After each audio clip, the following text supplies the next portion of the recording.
10 ఏళ్ళు ఇచ్చినా చేయలేదు. వీళ్ళు అప్పుల ఊపిలో ఉరికిపోయేటట్టు మొత్తం అప్పులను గతం చేసి అప్పులు పెట్టి 16 నెలలకే ఏమి ఇన్ని అయినాక కూడా కాలేదని అబద్ధాలు మాట్లాడటానికి నీకు నోరెట్లొచ్చింది? ఏవో పోలీసు వాళ్ళని బెదిరిస్తాను, లేదంటే వీళ్ళని బెదిరిస్తాను, లేకపోతే రెడ్ బుక్ అంటాడు, లేకపోతే పింక్ బుక్ అంటాడు. నీతోటి ఏది కాదు అనేది మొన్న పార్లమెంట్ ఎలక్షన్లో డిపాజిట్లు పోయి ఎక్కడికక్కడ ఏం లేనప్పుడే నీ బతుకార్థం అయిపోయింది.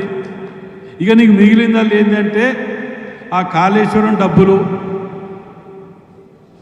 భోలేశ్వరం డబ్బులు, ఈ బ్రిడ్జ్ల డబ్బులు, కూలగొట్టే డబ్బులు అన్నీ ఉన్నాయి. వాటితోటి వాపును చూసి బల్బ్ అనుకునే విధంగా డబ్బులు 500, 1000 ఇచ్చి వాళ్ళని పట్టుకొని వచ్చాడో పెట్టుకొని ఏదో మేము పలిచున్నాం మేము చెప్పుకుంటాం తప్ప మిమ్మల్ని పట్టించుకునే నాదులు లేడు. నీకు కొన్ని వీడియోలు చూపిస్తే అక్కడ ఎదురుగానే తిడతాను రాడా. అంటే మేమేదో ఇంకా బతుకున్నాం, టీఆర్ఎస్ పార్టీ లైవ్లో ఉన్నాం అని చెప్పుకోవటానికి తప్ప దేనికి పనికిరారు. ఇది అందులో మాత్రం ఒకటి మాత్రం వాస్తవం మాట్లాడిన ఒకటి కొద్ది గొప్ప గుట్టలు నల్ల గుట్టలకు ఆపమని చెప్పన్న, నిజంగా కూడా ఆపమని చెప్పాలి కూడా అందరం కూడా అనుకున్నదే. నిన్న సీఎం గారి దగ్గరికి పోతే కూడా లెటర్ పెడతా అని చెప్పి ఎప్పుడైతే పౌర హక్కుల సంఘం నాయకులు వాళ్ళు వీళ్ళందరూ పోగానే అది తెలుసుకొని ఇమ్మీడియట్ స్పీచ్లా లెటర్ పెడతాను. ఇట్లా చిన్నప్పటికెళ్ళి నక్కలు కొట్టుడు కాపీ కొట్టుడు అలవాటు కదా, బాగానే అడ్డదారిలో పోడు, నిలువుదారిలో పోడు, ఎంబటే అన్నాడు. అది ఆపాలి. కానీ దాంతో పాటు సెంట్రల్ గవర్నమెంట్ కూడా ఇంకో లెటర్ మేము ఇక్కడి నుంచి కూడా అందరం రాద్దాం అనుకుంటాను. అక్కడ ఆపేసి అందులోకేలో 10% సిఆర్పిఎఫ్ని ఆ ఫామ్ హౌస్లో తోడితే డబ్బులు 1000 కోట్లు తెలంగాణ అప్పు తీరుతుంది. అందులో తోడి కనుక తోడితే అన్ని డబ్బులు ఉన్నాయి. 400 కోట్లు పెడితే 4 లక్షలు రాలేదు, 12 లక్షల ముచ్చట చెప్పుకుంటే తిరిగి వీళ్ళు ముచ్చట చెప్తే మేము పెడితే మీటింగు ఆర్ట్స్ కాలేజీలో పెట్టుకుంటే పక్కన జిల్లాలు 2 జిల్లాలు పెట్టుకుని తప్ప ఈ స్థాయిలో ఈ మీడియాని వాళ్ళకున్న దాన్ని ఇది చేసుకోవడానికి ఫోకస్ చేసుకోవడానికి మేము బతుకున్నాం చెప్పాను తప్ప ఎక్కడ కూడా ఆ స్పీచ్లో ఏం పాస్ అవ్వపడ్డా చెప్పండి, ఏమైనా అవ్వపడ్డా? మేము ఇది చేసినాం వరంగల్కి ఏం చేసినావు చెప్పడు.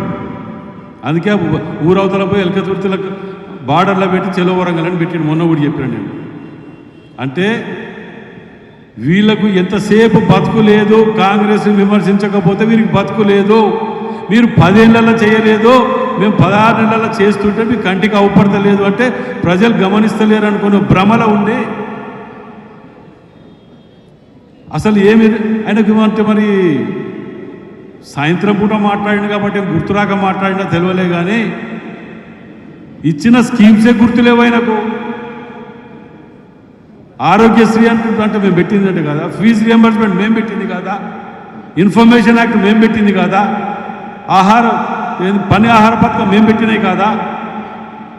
ఇన్ని మంచి మంచి పథకాలు మేము పెట్టుకుంటూ వస్తే నీ కళ్ళలకు అవపడకుండా నీవు తాగి మర్చిపోతే మేము ఇట్లా పొద్దుగాలు ఎందుకు పెడతాను? ఆ సభ పొద్దుగాల పెడితే వాస్తవాలు బయటికి వెళ్ళి